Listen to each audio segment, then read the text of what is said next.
Okay, and we're going to crack straight on with our first company presentation. We're going to hear from Helios Wire and their CEO, Scott Larson. So, Scott, the stage is yours. There you go.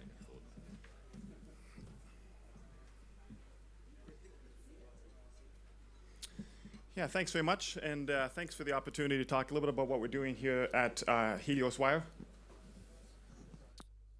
My name is Scott Larson. I'm the CEO, and we're building out a satellite-powered Internet of Things network.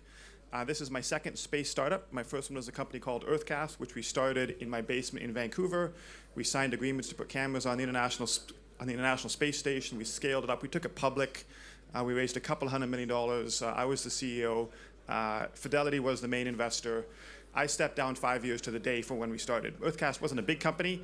It had 250 employees, and last year it did maybe 45 million in revenue, but it's not a startup, and I like the early stage stuff. And so when I stepped down, about a week after I left, I got introduced to this company out of Australia, whose business plan was to track cows from space. And the idea was you could put a tag in a cow's ear, powered by some kind of kinetic energy, and you could cut down on cows getting lost from satellites, which is an interesting idea. Australia has 30 million cows. I've heard it loses 2 or 3% of them, which seems like an incredibly high amount, but huge farms, of course. They take helicopters and all the rest of it. And so the thought was we could cut down on cow loss from space. The problem was that back then the satellites would cost $500 million. And so it'd probably be cheaper to hire university students to track each cow around than trying to do it from space. So the company kind of waffled.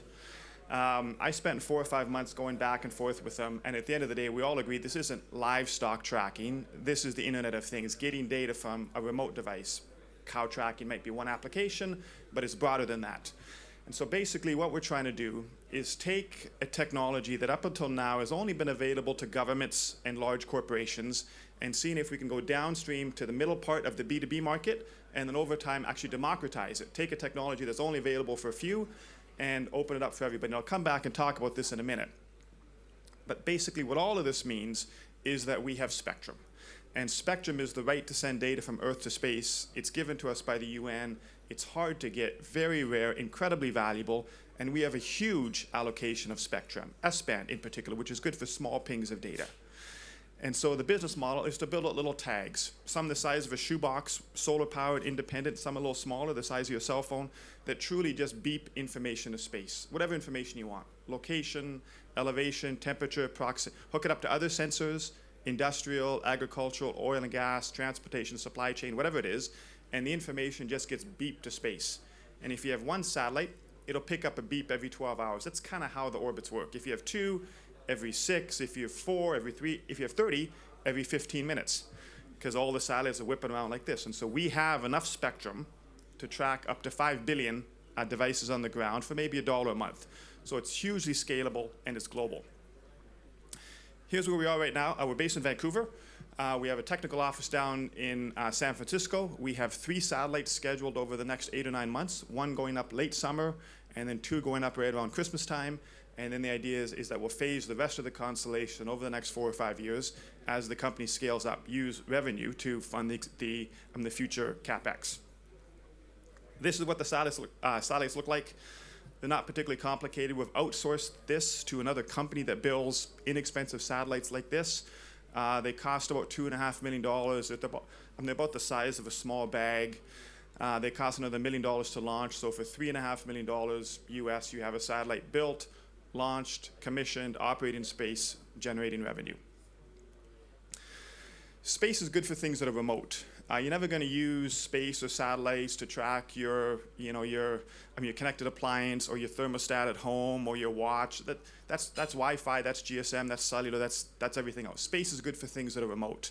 It's good for things where there isn't any infrastructure, where the infrastructure, where you can't trust it, where there's environmental or social issues on the ground, where it's too expensive to send people out to get data from things. It's good for things that move. If you want to put a container or a tag on the container as it leaves the factory in China, and it tracks location, it tracks vibration, was it dropped, it tracks temperature perhaps, it tracks if someone tried to open the lock and open the door and put something in or take something out, and it tracks it all the way from the factory, the the train, to the dock, to the ship, all the way across the ocean, all the way to the US or wherever it's going. And every few hours, it just sends up a small ping saying, this is where it is, and everything's fine. That's the kind of stuff you can do from space. Nigeria loses about $3 billion per year to pipeline theft, oil. So you put a little sensor every couple hundred meters along the pipeline that tracks noise and it tracks vibration. And if this sensor picks up additional noise and it vibrates, it means someone's backing up a tanker, they're going to stick in a screwdriver, drain a bunch of oil, and then leave. That's the kind of stuff you can do from space. Right now, they try to do it from drones, or they send people out, and it's cumbersome. So space is good for things that are remote. We fit into the IoT industry, of course, Internet of Things. No one knows how big. It's $1 trillion, but when you narrow that down to what portion of that comes from satellites, it's actually relatively small. It's about $2 billion per year, so it's kind of a niche market in a broader market, but on the other hand, there's only 4 or 5 companies that are operating. So it's a smallish market with 4 or 5 existing companies in there, and they've all spent billions building their satellites. They're the size of a van. They cost $300 million. These companies have spent a huge amount of CapEx, and when you spend that much money, your whole mandate is to try to charge more. So the average cost of a satellite-connected device right now is about $400 per year because of the CapEx. And so these companies end up in a bit of a box. And so their whole mandate is to keep giving their customers more so they can charge more. More data, more bandwidth, more service, just everything, so they can increase the average revenue per unit from a device from $400 to $425 to $450 per year. It's a little bit like the cable companies in North America, where we already have 150 channels, but they keep giving you more channels, more cooking, more sports, more shopping, whatever it is, so they can charge you more, 125, 150, 175 per month for your cable package. And then along comes a Netflix, which isn't trying to charge more. In fact, they're trying to charge less. And that's a little bit what Helios is doing in this industry. Our average cost is going to be about $20 a year. And so then the question is, what percentage of this existing $2 billion per year industry can we get with something that isn't 5 or 10% cheaper? It's truly a fraction of the cost. We think we can capture 10% of the existing market, and then a much larger percentage of the growth in the market. If you're paying $400 or $500 per year to get information from a device or track where something is, that thing that you're trying to track needs to be worth $5,000. You'll pay 3 or 4 or 5% to get to insure something. If now you're only paying $20 a year, then you can attract something that's worth $500. And so we think we'll get 10% of the existing market, and then a much larger percentage of the growth in the market as it scales up. We view this in kind of a phased approach. Phase 1, of course, is to get the network up and running, build the infrastructure, and make sure that the data flows and everything like that. And once we have that in place, there's all kinds of things we do. There's all kinds of applications we can layer on top of an existing network. Agriculture is a great example. Phase 1 is to take data from the sensors in the fields, soil temperature, moisture content, fertilizer levels. It goes from the sensors to the satellites, back down to existing ground stations, uploaded to the cloud, and so our customers can log in with a username and password, and they can see the data from the fields. That's kind of phase 1. It's the most important step, but it's phase 1. Phase 2 is we then provide other information on top of that. So weather and fertilizer prices and so forth. So farmers can see, okay, the soil is dry, but it's going to rain in 4 days. The price of fertilizer is now 10%. They can make their own decisions. Phase 3 is we take the data, we mash it together, and we start to make some recommendations. The soil is dry.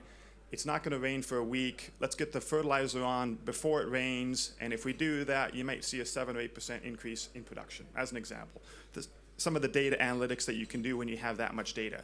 And then phase 4 is the soil is dry. It's not going to rain for 2 weeks. We need to get fertilizer and water on it right now. If we'll do that, we'll get a 7% increase in production. So let's send a message directly from the sensor to the water utility to water the field, and we'll send that over the blockchain. And so you end up with not only machine-to-machine communication, but a machine-to-machine transaction happening automatically, which is some of the stuff you can do when the network is in place. So here's where we are right now. We've raised about $7 million. The satellites are booked, the launches are booked. We have the team and the infrastructure in place. Over the next, we'll spend a lot of time working on our revenue visibility. Right now, we have about $38 million of signed letters of intent per year from customers and distributors around the world. We're going to keep working on that. By the end of the year, it'll be about $100 million. We're looking to raise another $10 million this year, a $3 million seed round right now, and then we'll do a Series A towards the end of the year as the first satellite goes up. Thank you very much.